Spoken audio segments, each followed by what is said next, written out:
Hello internet friends, this is a video for anyone who is interested in the Real Ghostbusters line of retro figures by Hasbro. As you can see, I've picked up a few myself already. They were released initially about 18 months ago in the UK through a lot of the indie stores like Indie Man Toys, Kapow Toys, Star Action Figures. That's where I buy a lot of my stuff. They've pretty much sold out at this point, but I came across them again on Amazon UK, and I thought I would do a kind of an informational video to let people know that they're back there. I'm going to put links in the description so that you can pick them up because they don't hang around for very long. Something similar happened about a month ago with the Teenage Mutant Ninja Turtles by Playmates. I didn't even realize they were being re-released. They weren't listed on any of those indie stores that I've already mentioned, and they were another Walmart reissue, and suddenly they were on Amazon, and I managed to grab them, but they are pretty much gone now as well. It seems like you have to move fast or these things are gone, and sometimes there's no fanfare at all for people. So I thought I could contribute a little bit, and the next time something like that happens, let people know that they're there to be purchased right now. I've picked up another load. I will talk a little bit about why I'm doing that with the reissued figures as I unbox them, and talk a little bit more broadly about why I'm collecting these reissues in the first place. It's a bit of an excuse to do that, these kinds of videos. So hope you'll enjoy that and join me for that, and let's get on and do it. So where I'm coming from with my collecting is I want examples of things that look pretty much pristine. That's why these reissues are perfect for me. I want to recreate the sense of a toy shop, basically. And as you know, if you're into collecting, the more mint that you go, the more expensive things get. If you want mint examples from the 80s, you're going to be spending hundreds of pounds, if not thousands of pounds.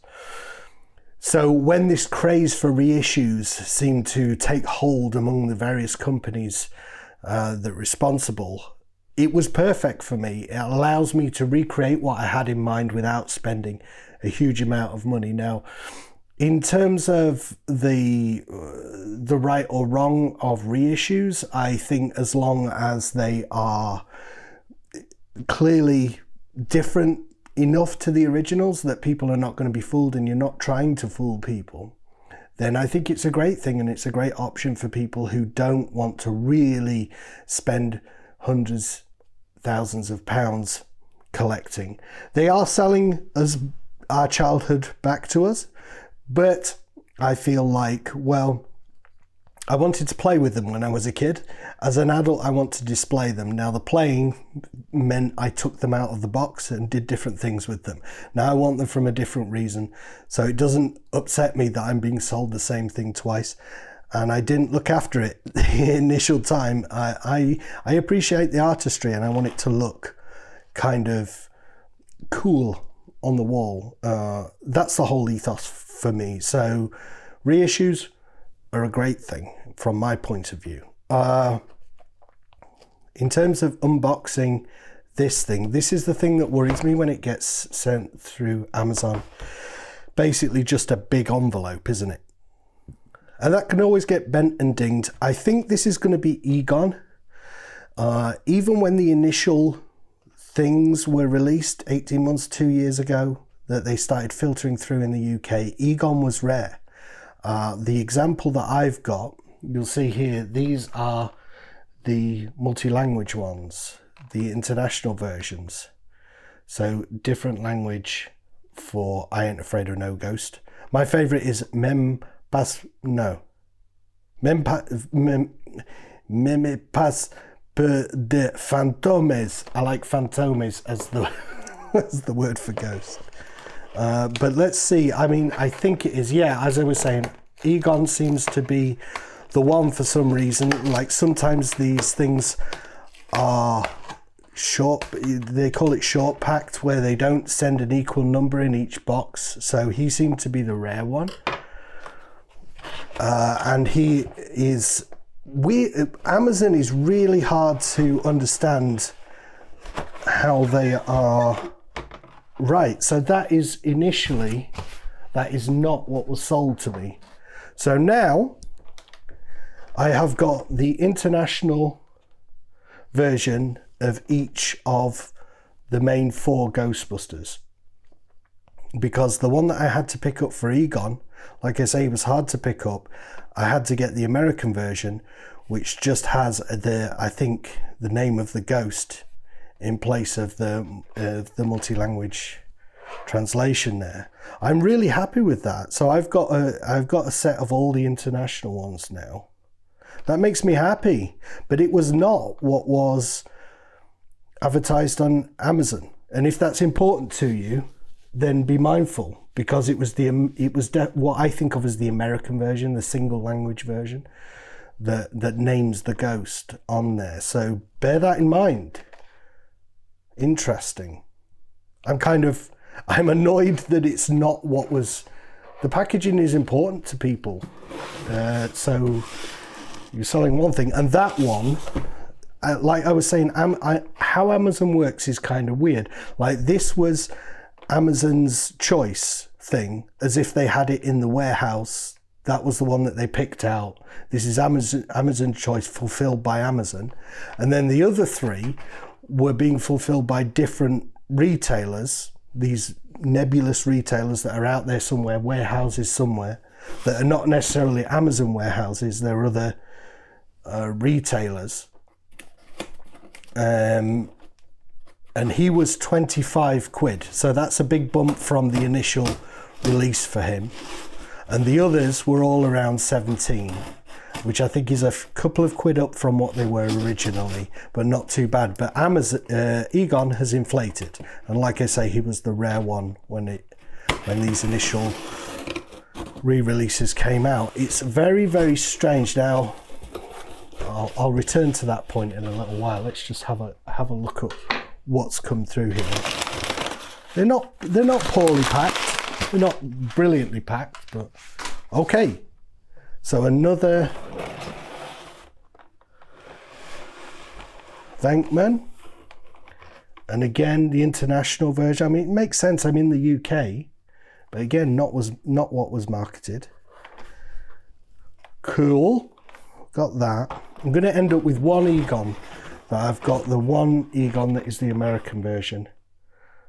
I've got Ray. I'm just hoping they're all the correct ones and they haven't sent me duplicates, basically. All right, so if you are ordering from Amazon, these ones, bear in mind that they are all the international versions. Cool. So I have got an example for myself of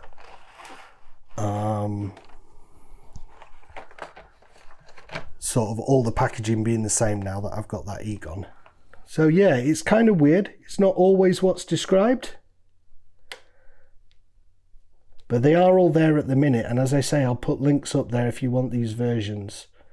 In terms of why am I buying multiples of reissued figures, I'm not exactly sure myself. If you were into this back in the 80s and 90s, I mean, time has a different sense as you get older. It seemed to me as a kid that these were around for ages and you could pick them up whenever you felt like it. Maybe they were only in shops for 1 or 2 years at best. But my memory is that they were not hard to find.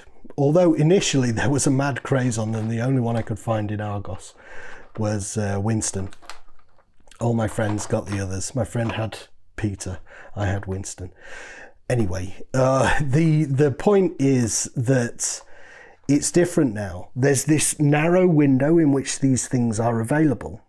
And there's a little bit of speculation going on, I suppose, in my mind somewhere, where I think that in a few years, maybe someone will regret that they missed the boat on these things and I'll be able to sell them.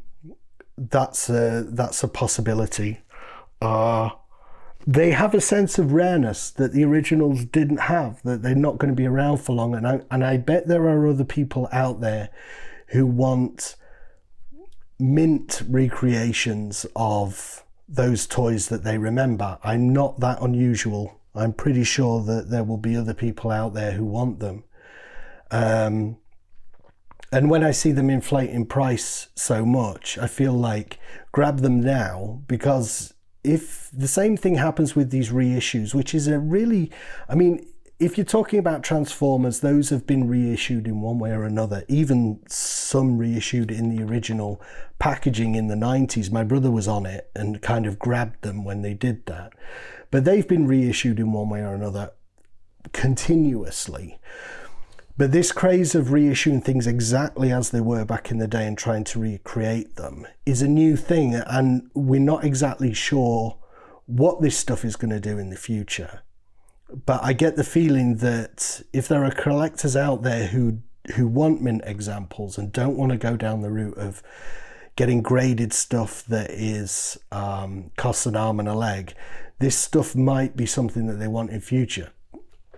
Slimer, who, again, this is not a vintage toy, it is a recreation.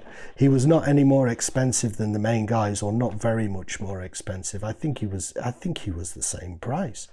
He's now $54 on Amazon. So that's in the space of like 2 years when these things first came out. So grab them, if you didn't grab them from the indies, you're now spending nearly 60 quid for this reissue, basically. I haven't picked up another example of Slimer. I feel like, well, I've missed the boat there. I'm not spending 60 quid, but you know, I am umming and ahhing about it. Who knows, maybe. Obviously it'd be great if I could unbox these at this point, and I have thought about it. The question of unboxing things for me is one of space, display space. I don't have a lot of it. That's why I hit upon the idea of, let's make it like shop shelves, then I can use the walls. I mean, I could build more shelves on the walls, I guess, but I don't have a lot of space to display. And the thing with the Ghostbusters in particular, I think I always loved these figures, and actually initially I was kind of like, I know I want the guys from the movies. I don't want the guys from the cartoon. That's not the real Ghostbusters. The real Ghostbusters is Bill Murray and Harold Ramis. Even as a kid, I was thinking that I just want them all in the grey tracksuits. Now, I would much rather have these guys because of the associations with them. But I like them conceptually more than I think they actually work. The Neutrona one that is constantly firing does make them a little hard to store and a little hard to display once they're out of the box. So you have to have an idea of what you're going on with them. So I think I'm going to keep these mint in box. And now the question for me is whether I replace the Egon so that he lines up with everything else, because everything I've got is international apart from that one that I had to pick up from eBay that is the American version. So that's my unboxing. I hope you enjoyed it, and if you're thinking about picking up some of these figures or you're collecting the reissues yourself, let me know in the comments your thoughts. It's an interesting time for collectors with all of these reissues. I really wish that Hasbro would start this stuff up again and continue the line. They got up to the Bug-Eye Ghost was the last release along with the Fearsome Flush, and it seemed like for a while there they might continue, but from what I've seen, those things are still available everywhere. So I don't think those sold as well, and at that point they're like, well, screw this. The movie's out, and so we haven't got that bandwagon to jump on, and maybe these aren't selling as well, so we'll pack it in. And I think they tie them into Walmart in the US. It has to be like through an exclusive, so they have a deal with a particular toy retailer, and that's the impetus for reissuing things. The Star Wars retro collection being an example, the reissues, which they seem to have stopped now, of Transformers recently. I've got a load of those as well, but those seem to have stopped. So who knows how long it's going to go on, these reissues. But I'm going to keep picking them up here and there as long as they don't inflate crazily like Slimer. But as I say, let me know your thoughts in the comments. I'm really enjoying having them. I like my display. At some point I'm going to do like some videos of my display and what it looks like. But thank you for watching, and follow those links and pick them up before they're all gone. All right, I've been Nap Yet. I'll see you later, guys. Bye.